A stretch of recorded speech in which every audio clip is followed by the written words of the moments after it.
So, hello and welcome to another edition of Career Magic. As you know, in this series, we talk about little things that can make a big difference in your career and in your life. And in this particular series, I interview interesting people. I interview people who have had very interesting careers, different sorts of careers, something that we can learn from. So, my hope is that when we talk to these people, we can learn from them and perhaps even get inspired by them and do some of the things they talk about to get better at what we do. And in this series today, I have a very exciting person with me. This is someone I have known for about 11 years now. And every time I meet him, I am just impressed with him. And so I have, over the years, really got to really like this person and admire him, both as a human being and as a professional. And, the profession that he was in, I think as young boys, pretty much all of us, at some point or another in our life, when we were young boys, we have wanted to be what he did. Perhaps even some young girls have wanted to do that. We are going to be talking to a fighter pilot today. I'm sure many of you wanted to be a fighter pilot at some point in your childhood or even later. So the person I'm going to talk to today is Air Marshal Subhash Bhojwani, who worked for the Indian Air Force for about 40 years, was a fighter pilot, has flown pretty much every aircraft that the Indian Air Force deploys, right from the old ones to the most ultra modern ones that are in their fleet. He's a person who did extremely well professionally and made it to the pinnacle of his profession. And he's someone who has some really, really interesting stories to tell us. So I'm not going to talk about everything about him. I'm going to get out of the way and I'm going to invite him in and ask him to give us a quick introduction of his career. Not everything, but some of the highlights, some really interesting things that he wants to talk about to sort of lay the foundation for our conversation today. So welcome, sir. I'm really, really delighted as always to be talking to you. Pleasure to have you. Thank you, Nitin. Good morning. Um, and I hope I can meet your expectations. You've given me a great build up, but let's see what we can do. So, last night you asked me a question and said, can you describe your professional journey in one small sentence? And that got me thinking, because I did have over 40 years in the blue uniform. And if I include NDA and the flying training that preceded that, it was almost 45 years in some uniform or the other. So, how to reduce 40 years into or 45 years into one little sentence? Well, let me try. So, I thought about it, and here it was that, as a student, and you mentioned children do want to become pilots every time they see an aeroplane, or a train driver every time they see a locomotive going by. So, but I was very much interested and into flying and aeromodeling even as a child. So I was particularly blessed when my hobby became my career and my profession. And in fact, I would go on to say that my 40 odd years in the IAF were an extension of my personal curiosity for the science of human flight and I'd say my abiding interest in the application of military aviation. But having said that, it wasn't, of course, all a bed of roses. There were ups and downs, particularly in the first decade or so, because one had to learn. This learning curve was very, very steep, and life in the armed forces is not easy. It is pretty tough. So there were professional standards to be maintained. It was something like having board exams every 3 to 6 months. You can imagine throughout your life virtually, and so I think the key word was training, training, and even more training. And these were the hallmarks of perhaps the first 10 or 15 years of my life. And during that time, people sometimes who are not into it sort of get the impression that you go, you fly around, and you come back. But, and that for the rest of the day, you drink beer or play cards or whatever, ride motorcycles. But that's not the way it actually is. Life in the services is pretty tough. A typical day, let me describe a typical day to you, especially in the first few years of my life. It started about 7 a.m., sometimes earlier, but typically around 7 a.m., and continue to fly throughout the day. Now, when I say fly, each sortie in say, for example, in a MiG 21 or a Mirage 2000 typically would be 45 minutes to an hour, during which you do various kinds of exercises of combat and weapon delivery or whatever.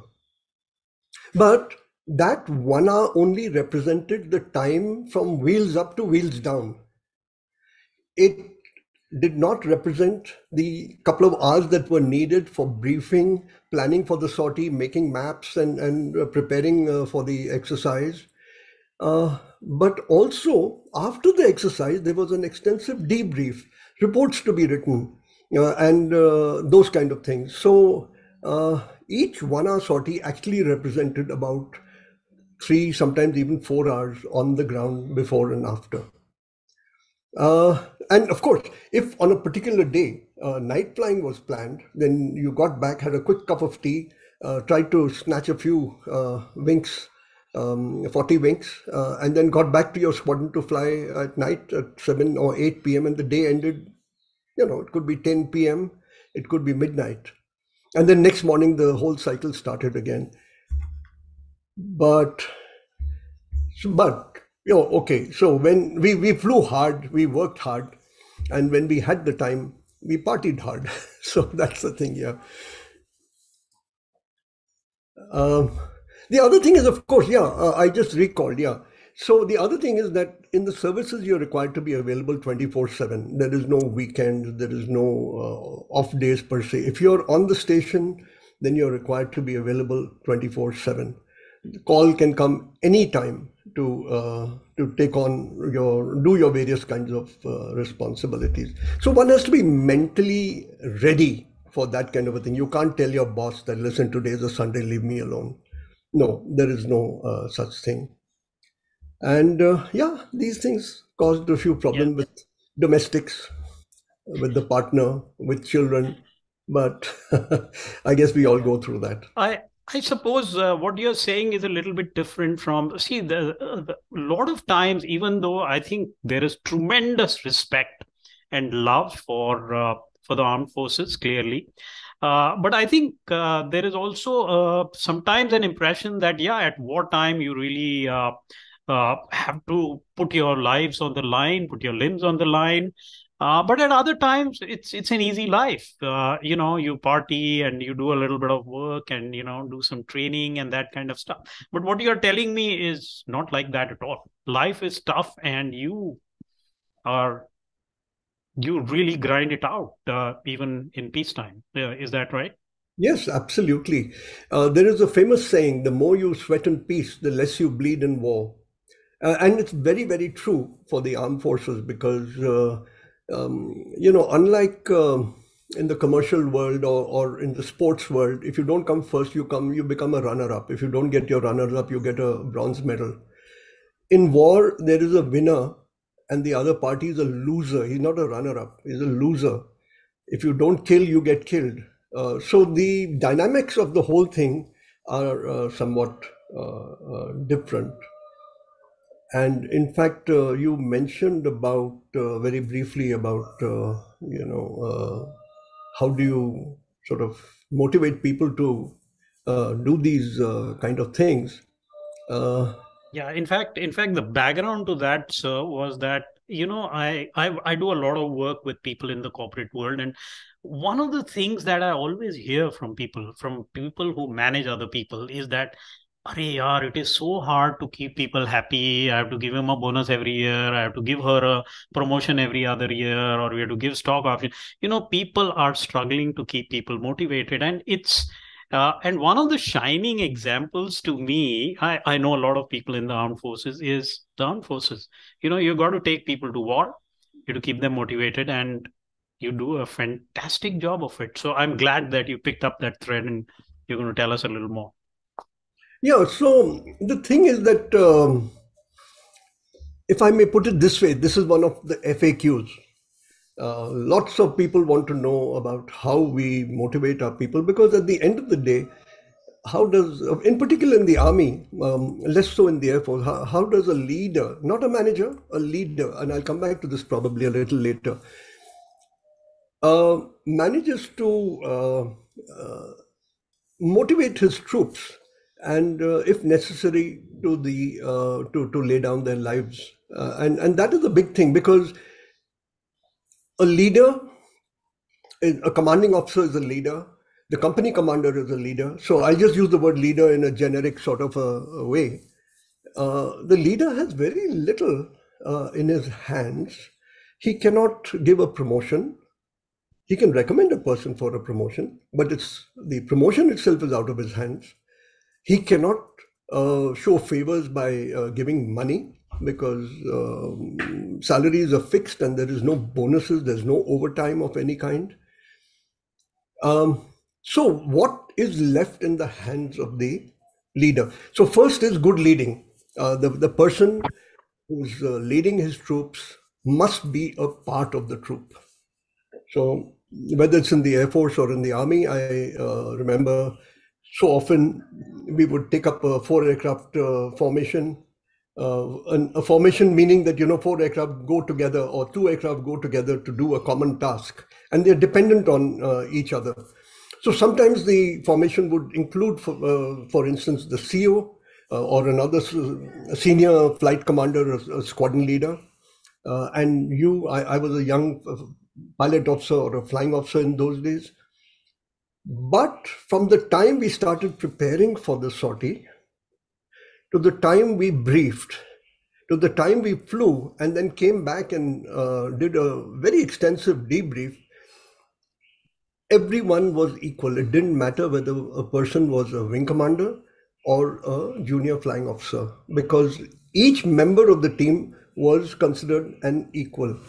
And so criticism, the merits of a particular maneuver, the advantages or disadvantages that were observed during the sortie were shared equally by everybody. There was no question of saying that, look, I'm the senior, I'm the leader, I know you, you listen to me.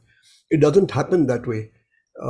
We are all equal. So a leader who can become a part of the team and yet be a leader, yet be responsible to manage all the assets, to manage the people, to manage the logistics, etc., is a great leader, and that's worthy of emulation. The other important thing is that in the services, whether it's the Army, Navy, or the Air Force, we have fighting units. So in the Navy, there is a ship. In the Army, there's a battalion, or below that, a company. In the Air Force, we have squadrons. Now, the each squadron or each fighting unit has a logo. So you can have a rhino, a charging rhino, or you can have a panther or something like that.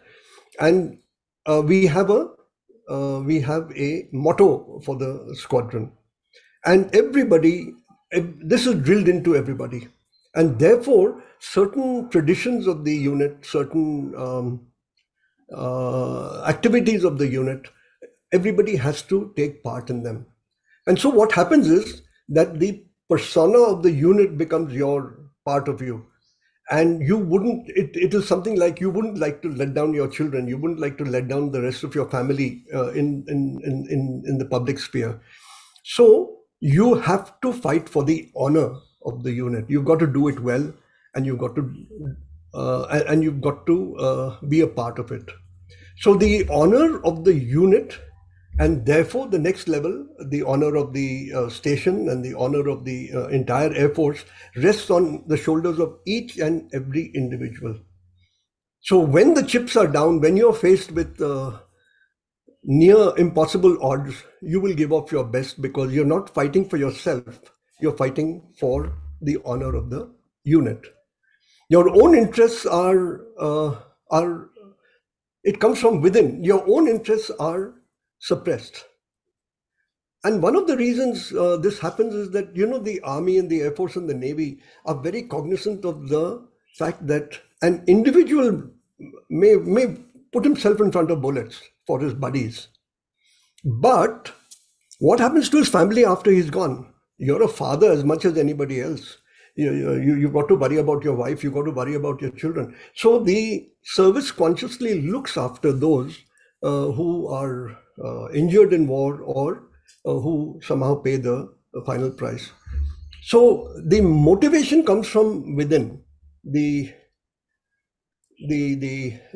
unit task becomes your personal task, and if you have to lay down your life, nobody wants to lay down his life, but if you have to, well, then you do it for the sake of your unit, for the honor of the unit. So in short, you all are taught, it's drilled into your heads that the goal is much bigger than yourself. I mean, what you are doing is not just for yourself. It is for the honor of, and that, I guess, that sort of emotion gets people to do their best for the unit, for the squadron, or for the country, right? And add to that the fact that the leader is also motivated by the same things. So I think one of the problems that happens in the corporate world is these people who are complaining about the fact that, yeah, my people, money, bonus, promotion, they themselves are motivated by the same Yeah, things. yeah, And yeah. so it's very difficult to get your people, if you have something bigger to shoot for, to aim for, to be motivated by, your people are much more likely to sort of follow that example. That's beautiful. Okay. Yeah, so that brings me to another little aspect, which is sometimes not quite understood. They feel that the armed forces are authoritarian, Mm, and yes, of course, very there is true. a rank structure, and what you wear on your shoulders in terms of the rank badges I'm talking about do give certain responsibilities and authority to the individual. But it's not all authority. It's not as if the leader lays down the law and everybody has to follow. There is a process followed before the leader lays down the law. So what is that process? So, for instance, whatever has to be done in the unit from the professional to a party, the leader will seek the advice of his youngsters. All the nowadays you call them stakeholders. So all the youngsters are the stakeholders. Our supervisors are the stakeholders, and everybody gives their view according to what you feel about a particular project, about a particular mission, or about whatever activity you're going to take part in. Finally, after weighing all the pros and cons and whatever else is in the mind of the leader, he takes a decision. Now, this is the point where democracy ends. This is the point where the leader has taken all views into account and finally takes a decision. And the big difference over here is that in the armed forces, nobody then questions the decision. Whether the final decision matches what your recommendation was or it goes completely against, we are taught, we have the discipline and so on to accept the leader's decision. So I would say that in the first 10, 15 years, I was on one side of the fence, suggesting to my seniors what we could do, what we should do, and so on and so forth, along with my colleagues.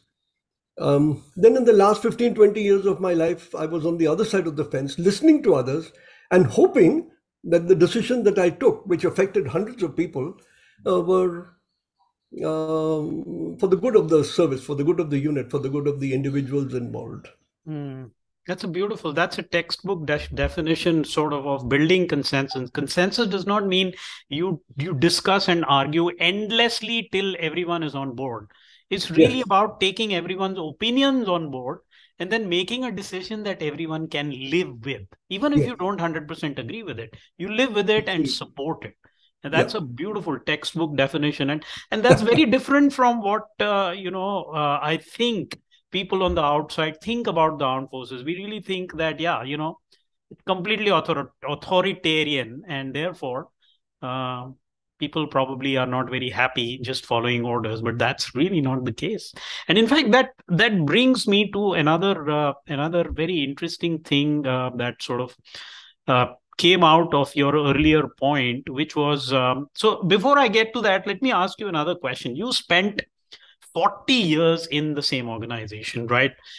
Today, in the corporate world outside, it is fashionable to keep changing jobs every 3, 4 years. In fact, I sometimes talk to people who say to me that I've been here in this organization for 4 years. I think it's been long enough. I should look for a change and Yeah. I should go see if I can get the next level.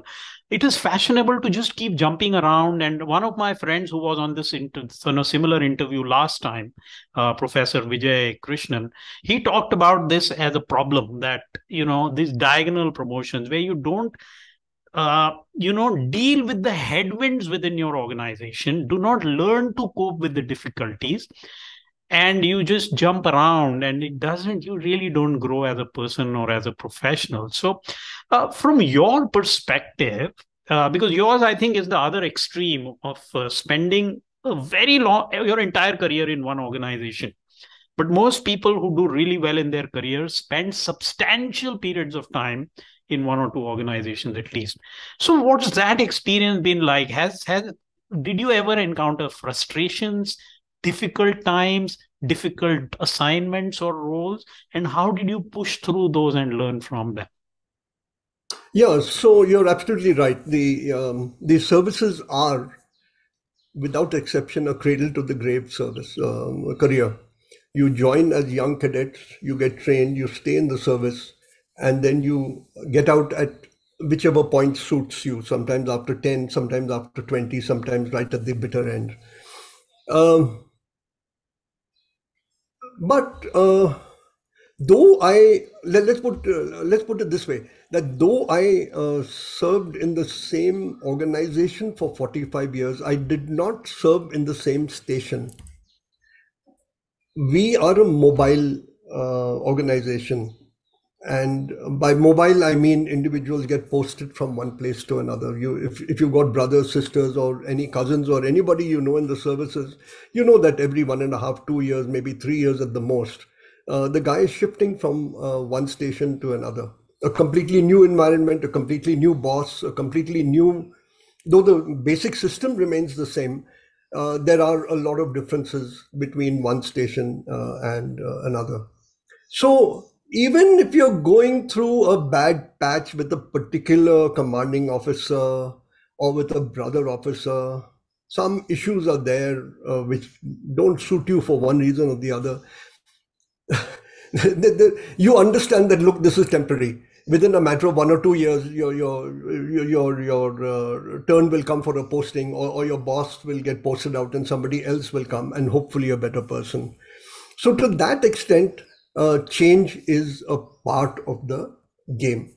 And if you get into a set of circumstances which don't suit you personally, you can at best console yourself that, look, it's for a temporary, it's a bad period, a couple of years, and all of us have been through that kind of a thing.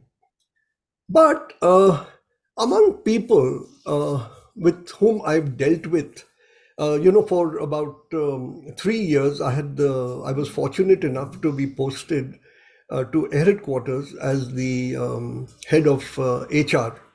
Not the head of HR, but I was at a slightly lower level where I was dealing with officers of the rank of wing commanders and below. Now, the total strength of the Air Force at that time was about 11,000 officers. Wing commanders and below represented about 10,000 officers. So their postings, their promotions, their annual confidential reports, and their personal problems went through me. Now, when I say myself, I wasn't alone. I had a wonderful team of about 15 who dealt with various things to do with pilots, with engineers, and so on and so forth. But that 2.5, 3 years with the HR department gave me a in-depth view of what works with different kinds of people. So, for some, money is important. So some of them say that, look, I finished 20 years, I have got my pensionable service, I've done my bit for the Air Force. I don't want to sit behind a desk, because after the 20th year or so, you slowly shift your career path from pure flying to positions of seniority where there's greater amount of management of resources, administration, and so on and so forth. And he said, look, I joined the Air Force to be a pilot. I don't want to sit behind a desk, so I want to go. But when you see what's going on behind their mind, what does he want to do? He wants to join Air India. He wants to join Indigo, a commercial airline, where the money is much greater. So what is motivating him is not the fact that he's trying to get away from a desk job, but to get more money. And I think this aspect which I'm talking about is probably applicable across the board in the commercial world as well. So some go for lucre. There are many of us who look for job satisfaction. Now, sometimes you're in a dead-end job, there is no growth, so you say, hey, I think I better go to some other company because I see that they've got better growth prospects. So sometimes they even go for a lower pay and perks in order to get that job satisfaction. And the third ones are the loyal, if I may put that job. So I did have a couple of opportunities to exit the Air Force and do those kind of things. But my sense of loyalty, I said, look, this is the service which has taught me how to fly. This is the one that has given me all the skills that I have. This is the one which has nurtured my professional capabilities. And now when I can give back to the system as a senior officer, then why don't I continue to stay? And so that is the kind of thing I use the word loyalty over here, loyalty to the service, that it had made me what I am. And now it's time for me to contribute back to the system. Money didn't make that much of a difference. Job satisfaction didn't, but my loyalty kept me between the two rails. So that's it. Yeah. Yeah, sorry. My dog was barking, so I put myself on mute. Now, there's one thing I just want to have a quick conversation on, which is about the fact that, in our earlier conversation, you had told me that often you have to do ground jobs, right? You at heart, you are a pilot. You like to fly, that's fun. And you, in fact, even saw action in the 1971 war. Now, but you often have been during your career assigned ground jobs, roles where you are not really flying much. You're mostly doing ground work, which can, I suppose, to a pilot be a little boring and that sort of thing. Now, all of us, I think, in life that happens to us. We may want to do exciting things all the time, but that's not true. Sometimes we have to do mundane, boring things which we do not like, and get up in the morning, don't want to go to work. Happens. Maybe it didn't happen to you, but what I'm talking about is these things that are not necessarily the funnest things to do. Now, what I want to ask you is, because you stayed in the same organization all your life, you obviously had to get through these periods. Did you find any value in these sorts of jobs? Did you have an attitude where, yeah, it's okay, I'm to do this, let me see what I can learn from it and leverage it? Did that happen, or did you just bided your time, got through it, and got out? What did you do? Oh, no, no, no. I certainly didn't bide my time. I enjoyed every minute of it. Initially, see, the thing is that any pilot who's kept away from aircraft feels that absence of getting into the air every now and then. But very quickly, I realized in these ground jobs that actually the job as a pilot affected me on a day-to-day basis, affected others in a very small way. Whereas in the ground jobs, you are thinking on behalf of a lot of other people. So, for instance, my first, I did my staff college in England. Most people do it at the staff college at Bellington. But at the end of that 1 year of exposure to how staff work is done in the Air Force, people are posted to various organizations at the headquarters, which are based in Delhi, or the smaller headquarters, the command headquarters, which are based at various cities around the world. There are 6 or 7 commands. And there, whatever you do in terms of paperwork, in terms of expressing ideas, will not affect only your squadron, the one where you were posted, but also to the half a dozen or maybe 10 or 15 units, which are for whom those policies will apply.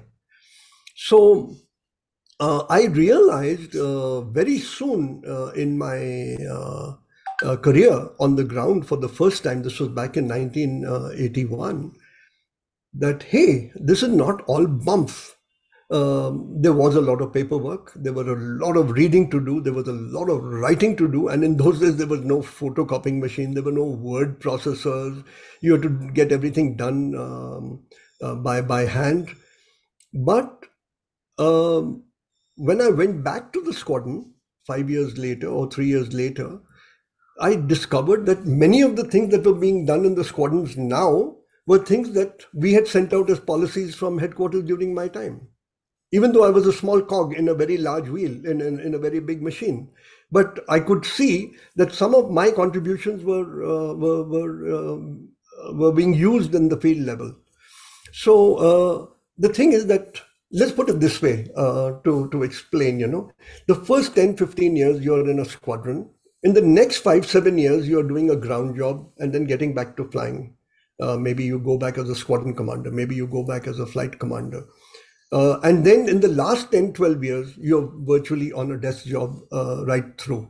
Although you're never divorced from flying, nothing prevents you from getting into an aircraft and renewing your acquaintance with the air.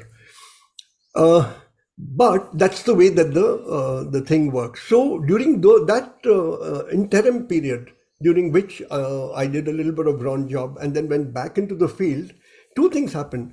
Number one, I found that some of the things that I had contributed to were now had become universal practice. So that was a great sense of satisfaction, that something that you thought of, and it was successful, hopefully.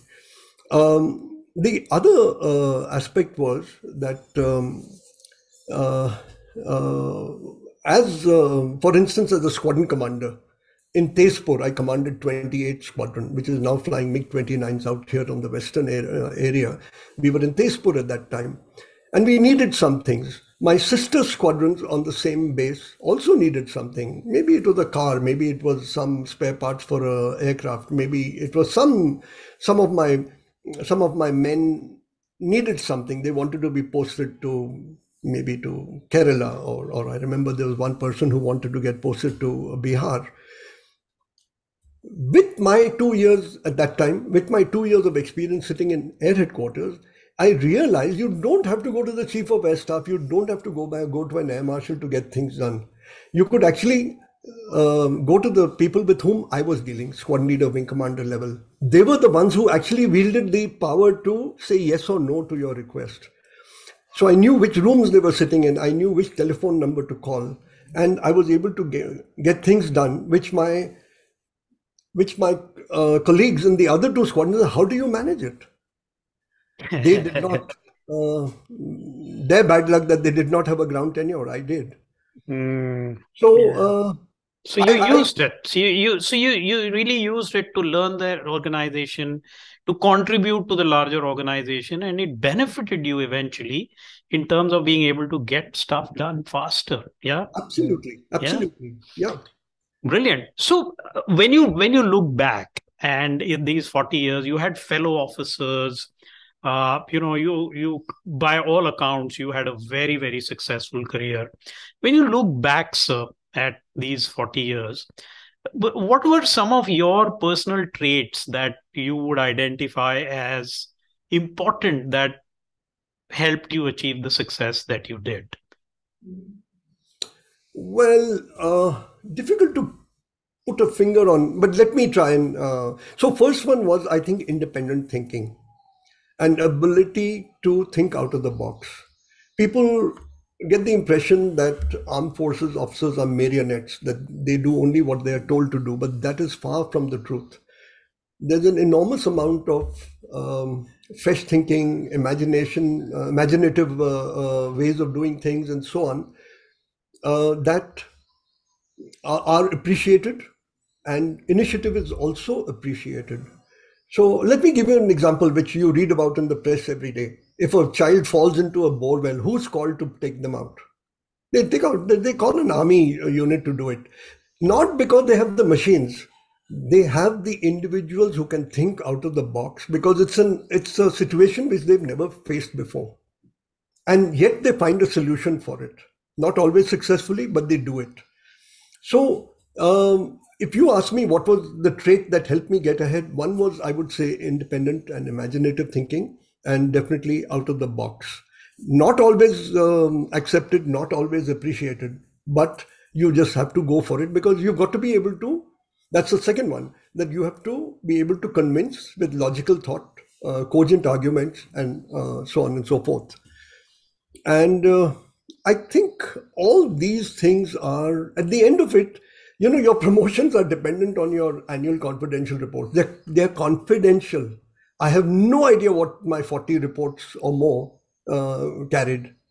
But the fact that despite my slightly rebellious nature, despite my ability to try and put across my views which were out of the box, they were obviously appreciated. Otherwise, I wouldn't have got ahead.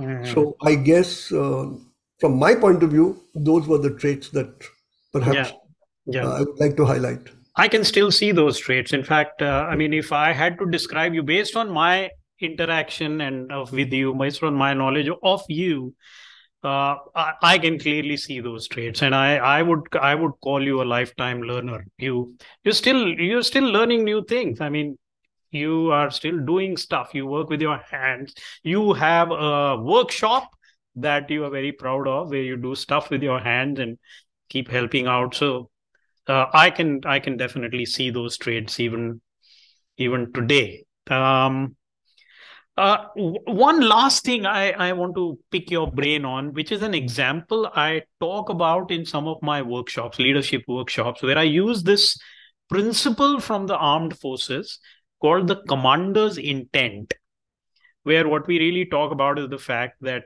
you know, your people should know why you are doing something and what the overall intent is, so that they can themselves figure out what is to be done in the service of that bigger objective. And I see that missing very often in the corporate world, in some of the teams that I work with.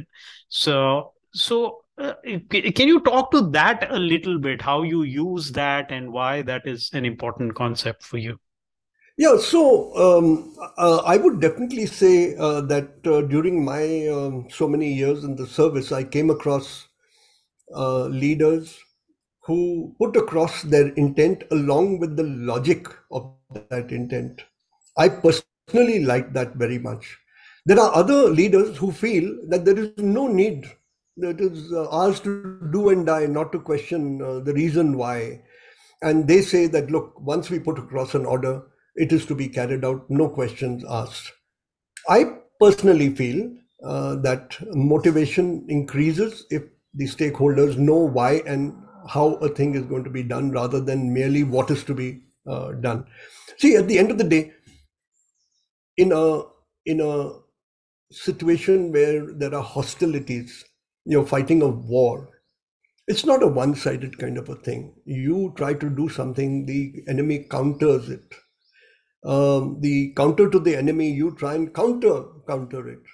And so it is a game of cat and mouse. You are taking a decision virtually, in the case of, for example, a dogfight between two fighter aircraft, you're taking a decision in microseconds. Now, If you didn't know why you were doing something, then that microsecond might just become a millisecond, and that's too late. Hmm. So, yeah. So, I think the commander's intent must, to my mind, must be known. And I personally, as a commander, tried to make my folks understand that, listen, this is what we are trying to achieve. This is the way we propose to do it. I've taken your views. And I think at the end of the day, after taking the cost of the thing, the available resources and the available manpower, this is the way we are going to finally try and achieve our end result. So I think that's a very, very important thing. But Hmm. this brings me to an interesting point.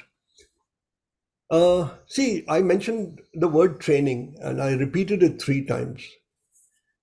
But there's also another word, which is experience. So, for instance, a pilot who's got 500 hours of flying is less experienced as compared to a pilot who's got 1,000 hours of flying, assuming everything else is the same. But there's another kind of an experience which I'm talking about, that of leadership. During my 40 years, I must have served under at least 40 different commanders, leaders, maybe many more. Um, Now, you saw them working. You saw their style of functioning. You saw their style of conducting meetings or of giving orders, as the case may be. Um, and of course, that experience taught me on how to do my own job as a leader, as and when I got to the top. One didn't write it down, but it was there at the back of the mind.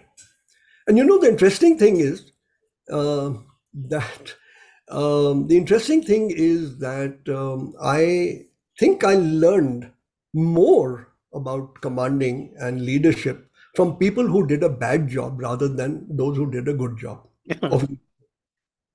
Now, this needs a bit of an explanation. See, the thing is that when there's a good leader who has done his homework, who's done his thinking at home, who knows what he wants, and he is able to take a balance between the availability of resources. Or when you talk about demand and supply, you've got something in terms of your assets, in terms of manpower, aircraft, vehicles, whatever be the thing, money. And on the other side, you've got a job to do. He balances it out, and then when he gives out his orders, everything goes smoothly.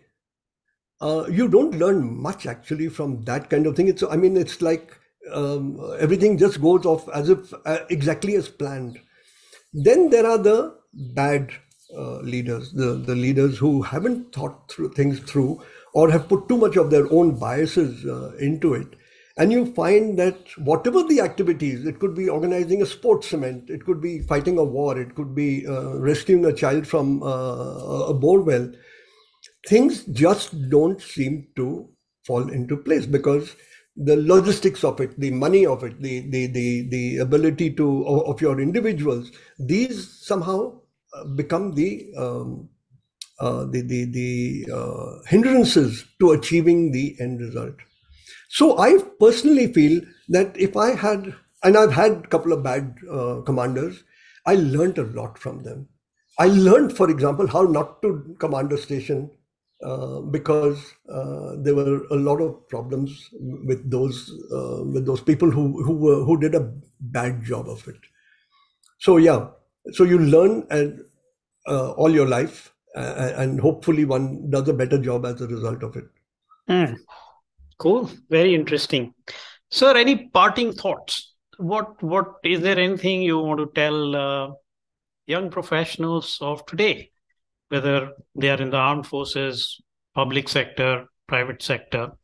Anything you'd like to share based on your very successful, very decorated career, your life experiences? Is there anything you would like to tell them?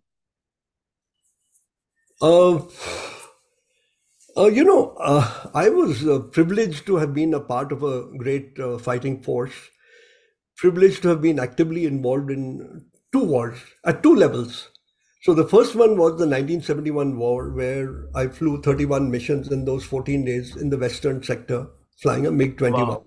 Hmm. In fact, I can see over my shoulder there's a MiG 21 that I flew in that picture behind me. Uh, The second one was the Kargil operation in 1999, which I saw from the other side. I was director of operations at headquarters. Mm. And now it was not a question of aiming those bombs at the targets, but to find where the targets are through reconnaissance, through electronic means, and liaising with the army in order to tell our pilots where those targets were. Then we had never fought a war at 18,000 feet, where the targets were at 18 and 20,000 feet. And one had to fly even above that in order to keep out of range of the surface to air missiles that the Pakistanis had placed at the top of the hills. Now, aircraft behave differently at 30,000 feet as compared to at the more conventional lower levels. The errors in terms of bombing and so on are, and our pilots had actually, frankly speaking, never done those kind of things. So they had to learn virtually on the job. And when the Kargil war started, the timing wasn't of our choosing. Unlike in 71, where we knew it was coming. So we had a 6-month preparation time, and we did a great job during that war, both in the East as well as in the West. But this war came virtually without warning. So we couldn't really, Fair. train for it, or we should have foreseen it, but we didn't. And that was a fact of the matter. And so we were learning what kind of weapons were good or what kinds of weapons did not have an effect. And actually the weapons we chose in the beginning, they're called rocket projectiles, RPs, seemed to just disappear in the snow and not even make a poof. So we had to quickly change over to bombing, free fall bombing. We really didn't have laser guided bombs. I'll come back to that in a moment. So the MiG-23s and the Jaguars and the MiG-21s were firing missiles, were firing these bombs, which are free fall bombs, and there were a lot of errors. And part of the reason, as I said, was the altitude at which they were forced to function. So then somebody suggested, why don't we use handheld GPS? Now, remember, this was 1999. Our aircraft were not equipped with GPS and inertial navigation systems as universally as they are today. So what did we do? We ran around and somehow got the various vendors to give us handheld GPS. In a matter of 2 days. We had them sent to Srinagar and Avantipur to the squadrons, where people used sellotape and attached it to the gun sight in order to do their calculations. So like this, we did a lot of activities at the headquarters so that the pilots in the field got what they wanted. So I've seen it from both angles, from the demanding angle as a young pilot, and from the other angle where I had to make sure that the youngsters got what they needed. And I think at the end of the day, after a couple of hiccups in the first week or two, we did come back with a lot of successes. And in particular, was the final attack over Tiger Hill, which was done with the laser guided bombs of the Mirage 2000. Now, there's a little backstory to that. Because we had been involved with getting laser guided kits to be retrofitted on the Mirage 2000. And we had some help from the Israelis. There was an Israeli pod which had the laser designator on it, and it was being integrated with the Mirage 2000, which is a very, very technical issue because the electronics that were provided by the electronic protocols that were provided by the Israelis, and which were of Western standard, and the Mirage 2000, which was of French origin, were somewhat different. It wasn't plug and play as we call it nowadays. And so there was a couple of teams in Bangalore who were trying to do this. And this was the month of May when it started getting very, very warm. And the Israelis, they pulled out. They said, look, we'll come back after 2 months and do this job. This was before Kargil. And a couple of weeks later, Kargil broke on us. And we got those Israelis back. They came back. We got our teams back together. They had all gone on vacation. And within a matter of 7 days, they put the electronics onto the Mirage 2000. There were some hiccups, but we managed to use it. And I think that one attack by the Mirage 2000 on Tiger Hill, which was published, and you can actually see it on YouTube even now, caused an enormous morale shattering effect on both the Pakistanis and on our side, a morale boosting effect on the Indian army. And that very soon brought the end to the hostilities over there. So I've seen it from both sides, these kind of things. And I think if closing thoughts, if I was given another chance to join the Indian Air Force, if I was to be born again, I would definitely try again to become a member of the Indian Air Force and be a pilot. Fascinating. Fascinating. Wow. Okay. Thank you very much, sir. It's been a pleasure, particularly the stories that you shared from your days. Fascinating. And thank you very much for being here, and wish you the very best in all the things that you continue to pursue and find joy in. Um, we'll see you again sometime. I look forward to that. Thank you very much, Nitin. Okay. Bye, sir.